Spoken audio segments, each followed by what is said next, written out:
'Cause I am yours and you are mine.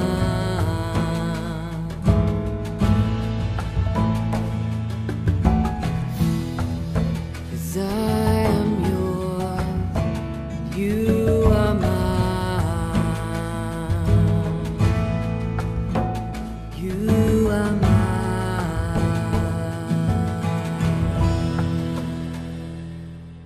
ప్రకటన గ్రంథము 6వ అధ్యాయము మొదటి వచనము నుండి. ఆ గొర్రెపిల్ల ఆ 7 ముద్రలలో మొదటి దానిని విప్పినప్పుడు నేను చూడగా ఆ 4 జీవులలో ఒకటి రమ్ము అని ఉరుము వంటి స్వరముతో చెప్పుట వింటిని. మరియు నేను చూడగా ఇదిగో ఒక తెల్లని గుర్రం కనపడెను. దానిమీద ఒకడు విల్లు పట్టుకుని కూర్చుండి ఉండెను. అతనికి ఒక కిరీటం ఇయ్యబడెను. అతడు జయించుటకు బయలువెళ్ళెను. ఆయన 2వ ముద్రను విప్పినప్పుడు రమ్ము అని 2వ జీవి చెప్పుట వింటిని. అప్పుడు ఎర్రనిదైన వేరొక గుర్రము బయలువెళ్ళెను. మనుషులు ఒకనికొకడు చంపుకొనున్నట్లు భూలోకములో సమాధానము లేకుండా చేయుటకు ఈ గుర్రము మీద కూర్చున్న వానికి అధికారం ఇయ్యబడెను. మరియు అతనికి ఒక పెద్ద ఖడ్గం ఇయ్యబడెను. ఆయన 3వ ముద్రను విప్పినప్పుడు రమ్ము అని 3వ జీవి చెప్పుట వింటిని. నేను చూడగా ఇదిగో ఒక నల్లని గుర్రము కనపడెను. దానిమీద ఒకడు త్రాసు చేత పట్టుకుని కూర్చుండి ఉండెను. మరియు దేనారమునకు 1 సేరు గోధుమలనియు దేనారమునకు 3 సేర్ల యవలనియు నూనెను ద్రాక్షారసమును పాడు చేయవద్దనియు ఆ 4 జీవుల మధ్య ఒక స్వరము పలికినట్టు నాకు వినపడెను. ఆయన 4వ ముద్రను విప్పినప్పుడు రమ్ము అని 4వ జీవి చెప్పుట వింటిని. అప్పుడు నేను చూడగా ఇదిగో పాండుర వర్ణము కల ఒక గుర్రము కనపడెను. దాని మీద కూర్చున్న వాని పేరు మృత్యువు. పాతాళ లోకము వానిని వెంబడించెను.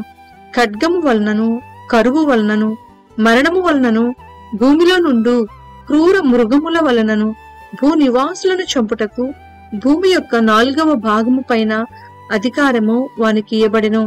ఆయన 5వ ముద్రను విప్పినప్పుడు దేవుని వాక్యము నిమిత్తమును తాము ఇచ్చిన సాక్ష్యము నిమిత్తమును వధింపబడిన వారి ఆత్మలను బలిపీఠము క్రింద చూచితిని.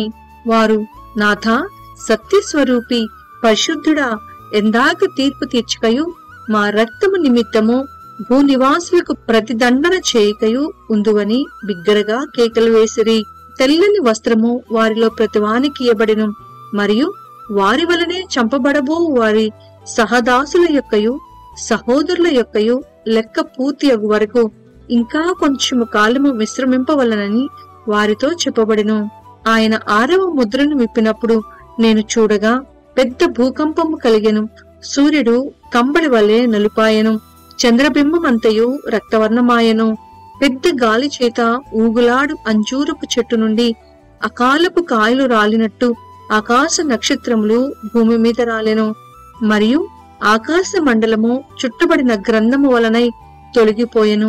ప్రతి కొండయు ప్రతి ద్వీపమును వాటి స్థానములు తప్పెను.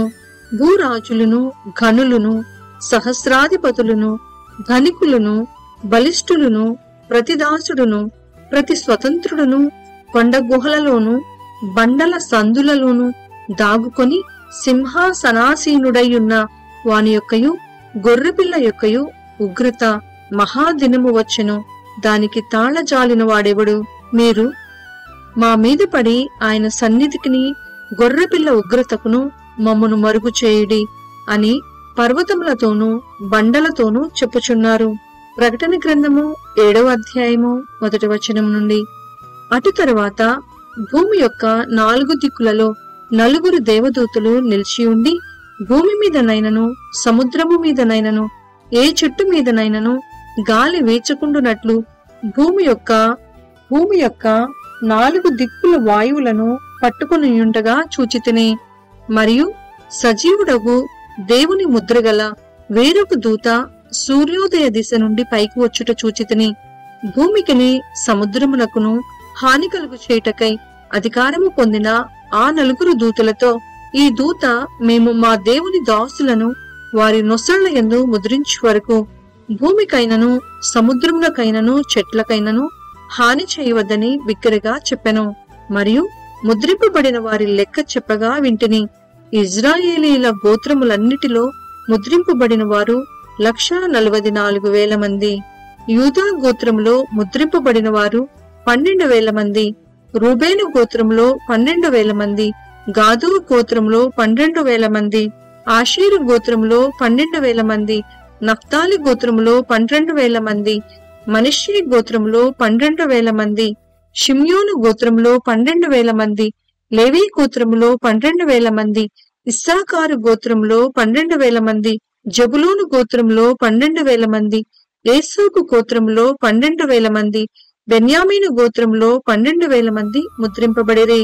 అటు తరువాత నేను చూడగా, ఇదిగో, ప్రతి జనములో నుండియు, ప్రతి వంశములో నుండియు, ప్రజలలో నుండియు, ఆయా భాషలు మాట్లాడు వారిలో నుండియు వచ్చి ఎవడనూ లెక్కింపజాలని ఒక గొప్ప సమూహము కనపడెను. వారు తెల్లని వస్త్రములు ధరించుకున్న వారై ఖర్జూరపు మట్టలు చేత పట్టుకొని సింహాసనము ఎదుటను గొర్రెపిల్ల ఎదుటను నిలువబడి, సింహాసనాసీనుడైన మా దేవునికిని గొర్రెపిల్లకును మా రక్షణకై స్తోత్రమని మహాశబ్దంతో ఎలుగెత్తి చెప్పిరి. దేవదూతలందరూ సింహాసనము చుట్టూను పెద్దల చుట్టూను ఆ 4 జీవుల చుట్టూను నిలువబడి ఉండిరి. వారు సింహాసనం ఎదుట సాష్టాంగపడి, ఆమేన్, యుగ యుగముల వరకు మా దేవునికి స్తోత్రమును మహిమయు జ్ఞానమును కృతజ్ఞతాస్తుతియు ఘనతయు శక్తియు బలమును కలుగునుగాక అని చెప్పుచు దేవునికి నమస్కారము చేసిరి. ఆమేన్. పెద్దలలో ఒకడు తెల్లని వస్త్రములు ధరించుకుని ఉన్న వీరెవరు, ఎక్కడ నుండి వచ్చిరని నన్ను అడిగెను. అందుకు నేను, అయ్యా, నీకే తెలియననగా అతడు ఈలాగు నాతో చెప్పెను, వీరు మహాశ్రమల నుండి వచ్చిన వారు. గొర్రెపిల్ల రక్తములో తమ వస్త్రములను ఉదుపుకొని వాటిని తెలుపు చేసుకొనిరి. అందువలన వారు దేవుని సింహాసనం ఎదుట ఉండి రాత్రింబగళ్ళు ఆయన ఆలయములో ఆయనను సేవించుచున్నారు. సింహాసనాసీనుడైన వాడు తానే తన గుడారము వారి మీద కప్పును. వారికి ఇక మీదట ఆకలి అయినను దాహమైనను ఉండదు. సూర్యుని ఎండైనను ఏ వడగాలైనను వారికి తగులదు. ఏలయనగా సింహాసన మధ్యమందుండు గొర్రెపిల్ల వారికి కాపరి అయి జీవజలముల బుగ్గల యొద్దకు వారిని నడిపించును. దేవుడే వారి కన్నుల నుండి ప్రతి బాష్ప బిందువును తుడిచివేయును. ప్రకటన గ్రంథము 8వ అధ్యాయము 1వ వచనము నుండి. ఆయన 7వ ముద్రను విప్పినప్పుడు పరలోకమందు ఇంచుమించు అరగంట సేపు నిశ్శబ్దముగా ఉండెను. అంతటి నేను దేవుని ఎదుట నిలుచు 7 దూతలను చూచితిని. వారికి 7 బూరలియబడెను.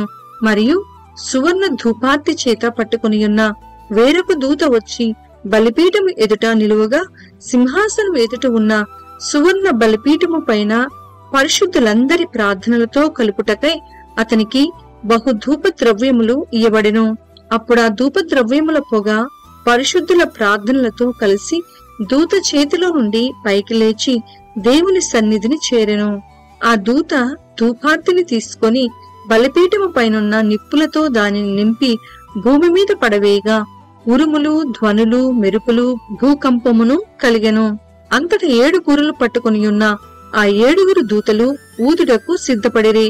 మొదటి దూత బూర ఊదినప్పుడు రక్తముతో మిళితమైన వడగండ్లను అగ్నియు పుట్టి భూమిపైన పడవేయబడెను. అందువలన భూమిలో 3వ భాగము కాలిపోయెను. చెట్లలో 3వ భాగమును కాలిపోయెను. పచ్చగడ్డి అంతయు కాలిపోయెను. రెండవ దూత బూర ఊదినప్పుడు అగ్నిచేత మండుచున్న పెద్ద కొండ వంటిది ఒకటి సముద్రంలో పడవేయబడెను. అందువలన సముద్రంలో 3వ భాగము రక్తమాయెను. సముద్రంలోని ప్రాణము గల జంతువులలో 3వ భాగము చచ్చెను. ఓడలలో 3వ భాగము నాశనమాయెను. 3వ దూత బూర ఊదినప్పుడు దివిటి వలె మండుచున్న ఒక పెద్ద నక్షత్రము ఆకాశము నుండి రాలి నదుల 3వ భాగము మీదను నీటి బుగ్గల మీదను పడెను. ఆ నక్షత్రమునకు మాచీపత్రి అని పేరు. అందువలన నీళ్లలో 3వ భాగము మాచీపత్రి ఆయను. నీళ్లు చేదైపోయినందున వాటి వలన మనుషులలో అనేకులు చచ్చిరే. 4వ దూత బూర ఊదినప్పుడు సూర్య చంద్ర నక్షత్రములలో 3వ భాగము చీకటి కమ్మునట్లును, పగటిలో 3వ భాగమున సూర్యుడు ప్రకాశింపకుండునట్లును, రాత్రిలో 3వ భాగమున చంద్ర నక్షత్రములు ప్రకాశింపకుండునట్లును వాటిలో 3వ భాగము కొట్టబడెను. మరియు నేను చూడగా ఆకాశ మధ్యమున ఒక పక్షిరాజు ఎగురుచు బూరెలు ఊదబోచున్న 3 దూతల బూరెల శబ్దములను బట్టి భూనివాసులకు అయ్యో అయ్యో అయ్యో అని గొప్ప స్వరముతో చెప్పుట వింటిని.